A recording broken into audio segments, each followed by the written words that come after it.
통상적으로 사귀는 사이에 금전거래가 있는 경우에는 증여로 보는 경우가 많습니다. 결국에는 사귀는 사이에서 돈을 빌려주게 되면은 돌려받기가 되게 어렵다는 거네요. 그런 편입니다. 하지만 방법은 있습니다.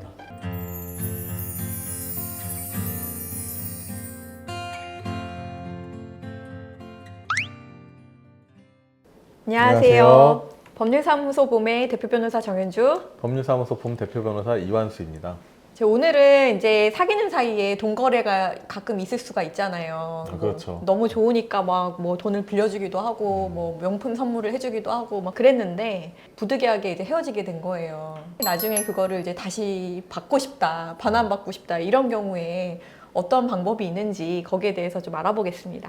이렇게 사귀는 경우에 이제 선물 같은 거 주기도 하잖아요. 나중에 헤어지고 나서 다시 반환받을 수 있을까요? 사귀는 사이에 주고받은 선물은 호의에 따라서 무상으로 증여한 걸로 보일 여지가 크거든요. 네네. 그래서 반드시 돌려줘야 되는 건 아니고 다만 이제 도의적으로 서로 이제 주고받은 선물들을 반환하는 경우가 있다고들 하죠. 법적으로는 일단 뭐 무조건 뭐 청구할 수 있는 건 아니라는 말씀이신 거죠? 예, 보통은 그렇고요. 만일 당사자 사이가 약혼한 사이고 약혼을 전제로 뭔가 혼수 비슷한 물품들을 주고받은 게 있으면은 그거는 이제 약혼을 해제할 때, 그러니까 말하자면은 파혼을 할 때 서로 돌려줘야 하기는 합니다. 그런데 이제 선물만 주고받는 게 아니잖아요. 돈을 뭐 빌려줬다든지 뭐 이렇게 했을 때 그걸 거기에 대해서 반환받을 수 있는 방법이 있을까요? 사귀는 사이에서 금전거래가 있는 경우가 종종 있죠. 근데 이때는 보통 빌려주거나 대신 갚아주거나 뭐 이렇게 직접적으로 상대방의 이익을 위해서 돈을 주는 경우 외에 또 데이트 비용, 식사 비용, 선물 비용 이런 것들이 이제 금전 거래 내역에 섞여 있는 경우가 굉장히 많습니다. 네네. 만일 동거를 한 경우라면 네. 더욱 이제 그러한 부분들이 많아지는데, 예를 들면은 공과금을 내는 경우도 있겠고요. 주거비, 통신비, 차량 유지비, 심지어는 세금까지도 이제 내는 경우가 있거든요. 네네. 그래서 교제 기간이 길어지면 길어질수록 이런 비용들이 많이 섞이기 때문에 빌려준 돈이 얼마이며 뭐 얼마만큼이냐, 언제냐, 갚은 건지 빌려준 건지 이런 것들을 분리해내는 게 굉장히 어렵습니다. 그러면 어떻게 되는 거죠?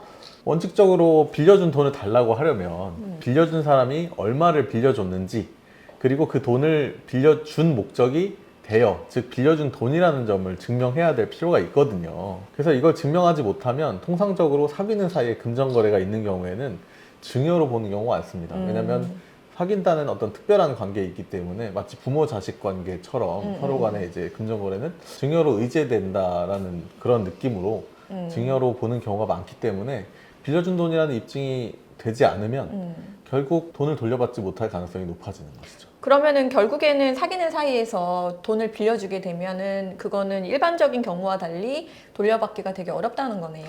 그런 편입니다. 하지만 방법은 있습니다. 어떤 방법이 있을까요?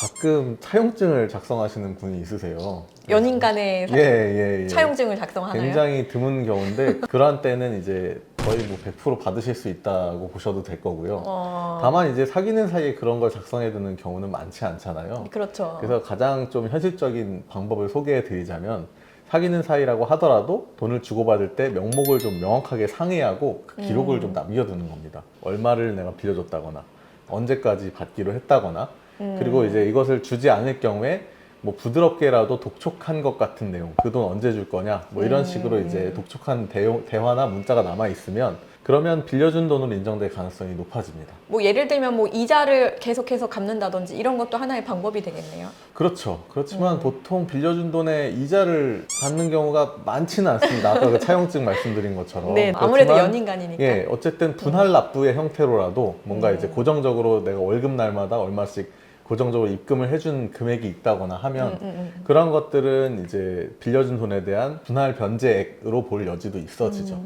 그럼 만약에 그런 자료가 없다면 어떻게 되는 건가요? 그런 경우라 하더라도 뭐 헤어지거나 헤어지는 단계에서라도 당시에 빌려줬던 돈이나 대신 대납해줬던 돈에 관해서 문자 메시지나 대화를 통해서 이 돈의 용처 그리고 목적에 관해서 상대방의 확답을 받아두시면 나중에 상대방이 돈을 주지 않더라도 돈을 달라고 청구하는 것이 좀 받아들여질 가능성이 높아집니다. 저희 법률사무소 봄에서도 연인 간 금전 대여를 한 다음에 헤어지고 나서 갑자기 대여라고 주장을 하면서 대여금 반환 청구 소송을 하거나 아니면 사기로 고소를 하는 경우가 좀 있었습니다. 결론적으로는 아무래도 원고 쪽에서 이게 대여금이라는 거에 대한 입증을 해야 되다 보니까 뭔가 차용증이라든지 뭐 이자 지급 내역이라든지 이런 것들을 내지 않으면 결과적으로는 증여로 인정이 돼서 사기는 당연히 안 되는 거고요. 네. 그리고 민사도 약간 좀 흐지부지하게 끝나는 그런 경우들이 굉장히 많았습니다. 그래서 네. 오늘은 이제 이런 식으로 연인 간에 어떤 금전 거래가 있었을 때 여기에 대해서 나중에 반환 청구할 수 있는지, 그 반환 청구를 하려면 어떤 것들이 필요한지에 대해서 알아보았는데요. 저희 영상이 도움이 되셨다면 좋아요 구독 부탁드려요. 감사합니다. 감사합니다.